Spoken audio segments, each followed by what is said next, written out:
ಅನ್ನಭಾಗ್ಯ, ಕ್ಷೀರ ಕೃಷಿ ಭಾಗ್ಯ, ಕ್ಷೀರಧಾರೆ, ಶಿವಭಾಗ್ಯ, ಶಾದಿ ಭಾಗ್ಯ, ಹೀಗೆ ಹಲವಾರು ಭಾಗ್ಯಗಳನ್ನ ಸಿದ್ದರಾಮಯ್ಯ ಅವರು ಕೊಟ್ಟಿದ್ರು. ಈ ಬಾರಿ ಚುನಾವಣೆಗಿಂತ ಮುಂಚೆ ನಾವು 5 ಪ್ರಮುಖವಾದ ಗ್ಯಾರಂಟಿಗಳನ್ನ ಕೊಟ್ಟಿದ್ವಿ. ಅನ್ನಭಾಗ್ಯ, ಗೃಹಲಕ್ಷ್ಮಿ, ಗೃಹ ಜ್ಯೋತಿ, ಶಕ್ತಿ ಯೋಜನೆ ಮತ್ತೆ ಯುವನಿಧಿ ಕಾರ್ಯಕ್ರಮ. ಇಷ್ಟು 5 ಕಾರ್ಯಕ್ರಮಗಳನ್ನ ಸಿದ್ದರಾಮಯ್ಯ ಅವರು ಸರ್ಕಾರ 1 ವರ್ಷ ತುಂಬೋದ್ರೊಳಗೇನೆ ಅನುಷ್ಠಾನಕ್ಕೆ ತಂದಿದ್ದಾರೆ. ತಾವು ನುಡಿದಂತೆ ನಡೀತೀರಾ ಅನ್ನೋದನ್ನ ಮತ್ತೊಮ್ಮೆ ಸಾಬೀತು ಮಾಡಿ ತೋರಿಸಿದ್ದಾರೆ. ಹಾಗಾಗಿ ನಮ್ಮ ಕಾಂಗ್ರೆಸ್ ಪಕ್ಷಕ್ಕಾಗ್ಲಿ ಸಿದ್ದರಾಮಯ್ಯ ಅವ್ರಿಗಾಗ್ಲಿ ಯಾವತ್ತೂ ಕೂಡ ಬಡವರ ಪರವಾಗಿ, ಶೋಷಿತರ ಪರವಾಗಿ ಕೆಲಸ ಮಾಡಬೇಕು ಅನ್ನೋ ಒಂದು ಉದ್ದೇಶ ಯಾವಾಗ್ಲೂ ಇದೆ, ಸದುದ್ದೇಶ.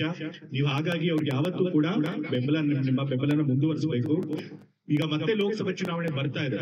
ಈ ಲೋಕಸಭೆ ಚುನಾವಣೆಯಲ್ಲಿ ಕಾಂಗ್ರೆಸ್ ಪಕ್ಷ ಸಿದ್ದರಾಮಯ್ಯ ನೇತೃತ್ವದಲ್ಲಿ ಮತ್ತೆ ಚುನಾವಣೆಯನ್ನು ಎದುರಿಸಬೇಕಾಗುತ್ತೆ. ಆ ಚುನಾವಣೆಯಲ್ಲೂ ಕೂಡ ಸಿದ್ದರಾಮಯ್ಯ ನೇತೃತ್ವದಲ್ಲಿ ಲೋಕಸಭಾ ಚುನಾವಣೆಯಲ್ಲಿ ಅತಿ ಹೆಚ್ಚು ಸ್ಥಾನಗಳನ್ನ ಗೆದ್ದರೆ ನಮಗೆ ಒಂದು ನೈತಿಕ ಬೆಂಬಲ ಬರುತ್ತೆ. ನಾವು ಬಡವರ ಪರವಾಗಿ ಸರ್ಕಾರದ ಹಣ ಖರ್ಚು ಮಾಡಿದ್ವಿ. ವರ್ಷಕ್ಕೆ ಎಷ್ಟು ಖರ್ಚು ಮಾಡ್ತಾ ಇದೀವಿ ಗೊತ್ತಾ? ಈ ಕಾರ್ಯಕ್ರಮಗಳಿಗೆ ಸುಮಾರು 56,000 ಕೋಟಿ 1 ವರ್ಷಕ್ಕೆ. ಅಷ್ಟೊಂದು ಹಣನ ಸಾಮಾಜಿಕ ಕಲ್ಯಾಣ ಕಾರ್ಯಕ್ರಮಗಳಿಗೆ ನಾವು ಬಳಸ್ತಾ ಇದ್ದೀವಿ.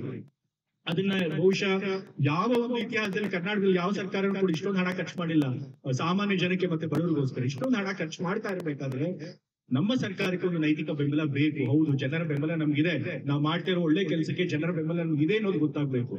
ಅದನ್ನ ನೀವು ಲೋಕಸಭಾ ಚುನಾವಣೆಯಲ್ಲಿ ನಿಮ್ಮ ಬೆಂಬಲ ತೋರಿಸೋದ್ರ ಮೂಲಕ, ಅತಿ ಹೆಚ್ಚು ಕಾಂಗ್ರೆಸ್ ಸಂಸದರನ್ನ ಗೆಲ್ಲಿಸೋದ್ರ ಮೂಲಕ ನೀವು ಸಿದ್ದರಾಮಯ್ಯ ಅವ್ರ ಕೈನ ಮತ್ತೆ ಬಲಪಡಿಸಬೇಕು. ಆಗ ನಮ್ಗೆ ನೈತಿಕ ಬಲ ಬರುತ್ತೆ. ಮತ್ತೆ ಸಿದ್ದರಾಮಯ್ಯ ಅವರು ಶಕ್ತಿ ಹೆಚ್ಚಿ ಮುಂದಿನ 5 ವರ್ಷಗಳ ಕಾಲ ಇದೇ ಗ್ಯಾರಂಟಿ ಸ್ಕೀಮ್ಗಳನ್ನು ಮುಂದುವರಿಸಿ ಅವರು ಮುಖ್ಯಮಂತ್ರಿಗಳಾಗಿ ಕೂಡ ಯಾವುದೇ ಒಂದು ಅಡೆತಡೆ ಇಲ್ಲದೆ ಮುಂದುವರಿಯಕ್ಕೆ ಸಾಧ್ಯ ಆಗುತ್ತೆ. ಹಾಗಾಗಿ